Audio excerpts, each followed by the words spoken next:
안녕하십니까. 매일 아침 조간신문의 주요 기사를 딱딱 풀어서 해석해 드리는 조간 딱풀 4월 11일 목요일에 인사드립니다. 오늘 아침까지 계속된 개표, 4.10 총선 개표에서 결국은 국민의힘이 참패한 걸로 마무리가 됐습니다. 제가 그동안 선거 예측을 하면서 140석 플러스 알파까지도 가능하다, 그렇게 말씀을 드렸었는데 결국은 제 예측이 틀렸습니다. 죄송한 말씀 드리겠습니다. 자, 오늘 조간신문들 아직 신문들이 다 오지도 않았습니다. 아침까지 계속 개표가 됐기 때문에 일단 조선일보 일면입니다. 범야 기록적 대성, 국민의힘 참패. 지금 민주당, 더불어민주당 그리고 위성정당인 더불어민주연합이 174석 압승, 그리고 국민의힘은 집권당으로서는 민주화 이후 최소 의석, 집권당으로서는 최소 의석입니다. 그러니까 4년 전에 103석을 얻었는데 이번에는 그것보다 조금 많은 109석인데 그때는 야당이었죠. 야당이었고 집권당이 이렇게 109석에 그친 것은 처음입니다. 사상 최대 격차의 여소야대로 나타난 총선 결과는 정부와 여당에 대한 민심의 엄중한 심판이라는 평가가 나온다. 윤석열 대통령은 임기 전반 2년뿐 아니라 남은 3년도 그야와 함께 해야 하는 만큼 국정 운영 스타일의 변화가 불가피해졌다. 87 체제 이후에 이 여소야대를 5년 동안 계속 가져간 정부는 처음입니다. 처음에 여소야대를 시작을 했더라도 중간에 실시된 총선을 통해서 다수 의석을 확보를 해서 후반기에는 여대 야소로 국정 운영을 하곤 했죠. 그런데 지금 여소야대로 출발을 해서 윤석열 정부는 여소야대로 끝을 내게 됐습니다. 5년 내내 그런 상황에서 국정 운영을 하게 된 거죠. 민주당은 전국 지역구 254곳 중에 161곳에서 승리를 했고 비례대표 예상 의석을 합치면은 174석. 국민의힘은 영남과 강원 등 지역구 90곳에서 당선자를 냈습니다. 그래서 비례대표 예상 의석을 합치면 109석 이렇게 됐는데 조선일보 이면 기사입니다. 이면은 용산은 불통, 여당은 전략부재, 그리고 그래서 보수 지지층도 등을 돌렸다. 충격적 패배당한 국민의힘, 불통 못 벗어난 윤 대통령, 대파값 논란으로 야권 공세에 빌미를 줬다. 의대 정원은 찬성률은 높았지만 투표 당일까지 진전 없이 갈등만 일으켰다. 그리고 야당 공격에만 집중한 여당, 운동권, 여당 심판론 큰 효과를 못 봤다. 운동권 심판론과 야당 심판론, 야당 심판은 큰 효과를 못 봤다. 현역 불패 공천도 경쟁력이 떨어졌다. 부동층 못 잡고 외연 확대 실패. 영남 고령층당으로 쪼그라들었다. 이런 이야기까지 지금 나오고 있는 상황입니다. 크게 두 가지죠. 하나는 한동훈 원톱 체제에 너무 의존을 했다.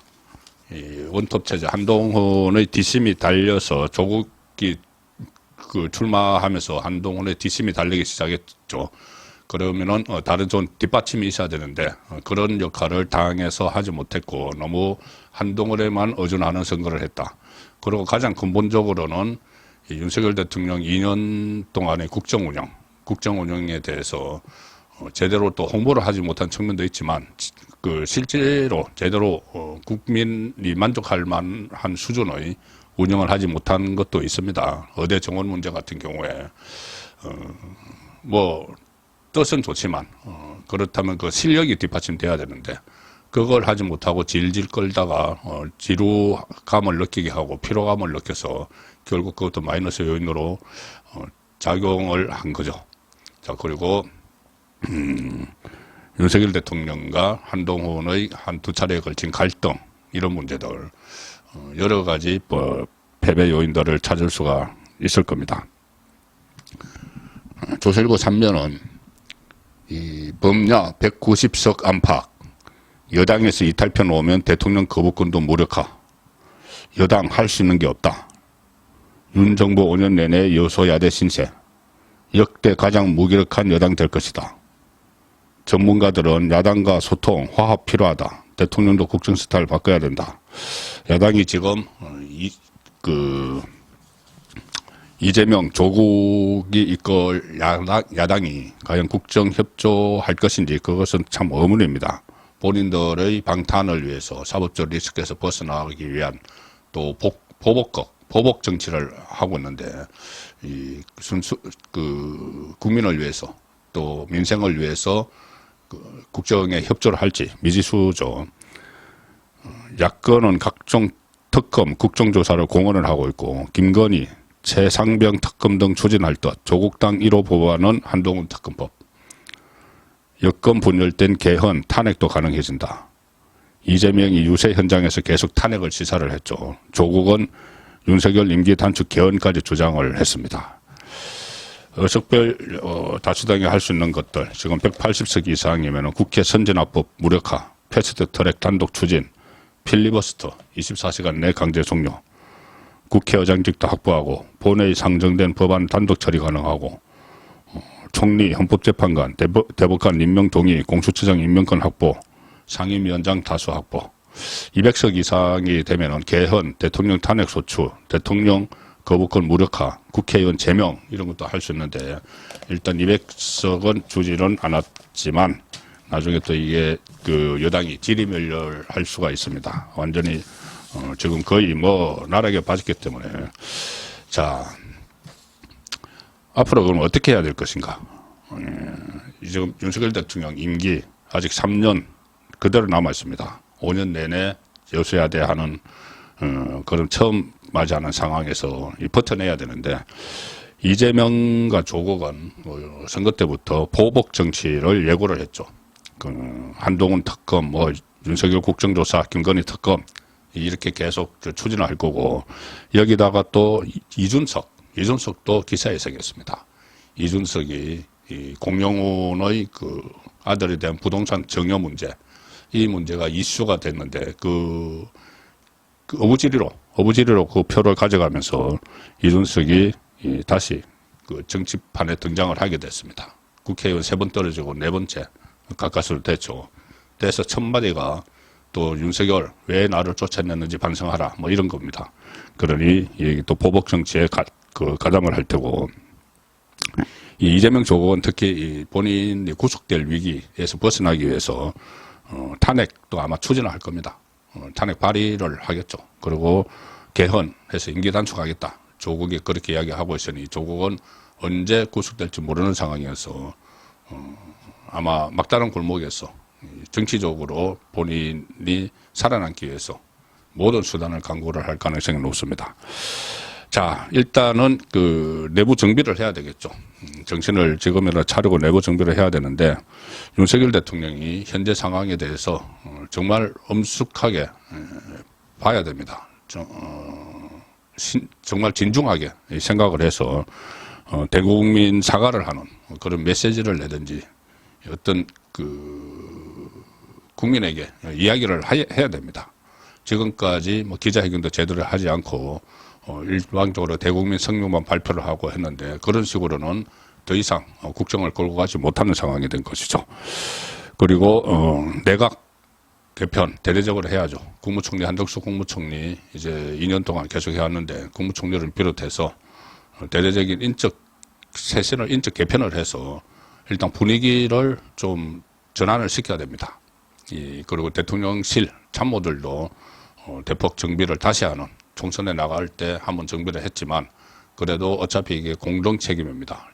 범여권의 공동 책임이기 때문에 이 대통령실 참모들도 정비를 해야 되고 국민의힘 당은 이 한동훈 비대위원장이 아직 거취를 밝히지 않고 있는데 한동훈 비대위원장은 이 정도 되면은 책임을 지고 이제 물러나야 되겠죠. 물러나서 나중에 다시 어떤 계기가 돼서 정치권에 다시 등장을 하든지 지금은 일단 뒤로 물러나야 됩니다. 그리고 전당대회를 열어야 되는데 전당대회를 열어서 새 지도부를 뽑으려면은 또 그걸 준비를 해야 되죠. 그럼 또 새로운 비대위 출범이 지금 불가피한 상황입니다. 새로운 비대위 우선 뭐 비대위원장 누가 되고 이건 중요한 게 아닙니다. 지금 상황에서는 빨리 전당대회를 열 수 있는 그런 기구를 만드는 게 중요하죠. 그래서 전당대회를 통해서 당원들 또 국민들의 선택을 받은 지도부를 출범을 시켜서 새 지도부를 출범을 시켜서 일단 그 야당과 대화를 하고 어차피 이렇게 되면은 야당의 협조를 받지 못하면은 국정 운영이 안 됩니다. 이 이재명 조국이 순순히 협조를 할 리는 없지만은 이제 이 두 사람은 윤석열 대통령을 직접 상대를 막 하려고 하겠죠. 한마디로 말하면은 이제 꿇어 이럽니다. 꿇어. 그래서 영수회담 윤석열 대통령 거부해왔던 것도 계속 하자고 또 주장을 할 테고 그러면서 영수회담을 하는 모습을 보이는 것으로 국정에 협조한다. 이런 이미지를 보이고 또 그러므로 해서 이 사법 리스크도 좀 희석시키는 그런 노림수를 할 텐데 그게 잘 안 되면은 이 보복 정치를 본격적으로 하겠죠. 그렇지만 지금 이 선거에서 여당이 졌다고 해서 이 사법적으로 면죄부를 받은 건 아닙니다. 조국이든 이재명이든. 조국은 지금 2심에서 징역 2년까지 선고를 받았고 대법원 확정 판결되면 곧 구속됩니다. 대법원도 이렇게 되면은 좀 상황을 살피겠죠. 그런데 상황을 살필 단계가 아니라고 봅니다. 어쨌든 이 법치는 세워놔야 되니까, 법치는 살아있어야 되니까는 조국에 대한 그 판결, 대법원 판결도 대법원장이 주도해서 좀 신속하게 이끌고 또 이 이재명에 대한 1심 재판, 1심 판결, 1심 지금 세 가지 재판을 받고 있는데 1심 판결도 조속히 내리고 또 아직 처리를 하지 않은 검찰이 처리하지 않은 대북 송금 같은 것 구속영장을 청구를 하든지 또 여러 가지 법인카드 문제나 다른 부분들도 수사를 계속 재개를 해야 됩니다. 이제 선거가 끝났으니 법은 법대로 가야 되는 것이죠. 사법적으로도 면죄부를 주는 그런 상황이 되면은 정말 그것은 후진국이죠. 이 선거에서 여당이 졌다고 사법적으로 면죄부를 받을 수는 없는 겁니다. 그리고 문재인도 이번에 내려와서 사실상 정치를 재개를 했는데 문재인에 대한 수사도 이 선거가 끝나면은 여러 갈래로 진행이 될 수 있는 상황이었죠.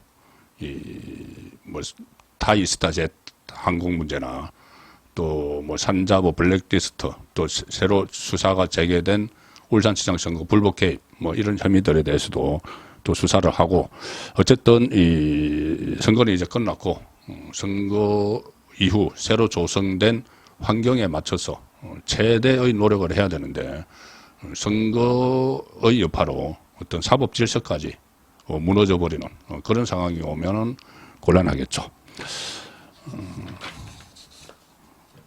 어쨌든 오늘 내일 중이라도 용산의 진정한 메시지가 좀 나와야 될 것으로 보고 또 메시지와 동시에 그 행동입니다. 내각 개편을 하든지 이 행동을 보여야 되고 한동훈 비대위원장의 거취도 조속히 결정을 해서 어떤 새로운 길을 찾는 그런 전환점을 오늘 내일 중으로 모색을 해야 될 때입니다.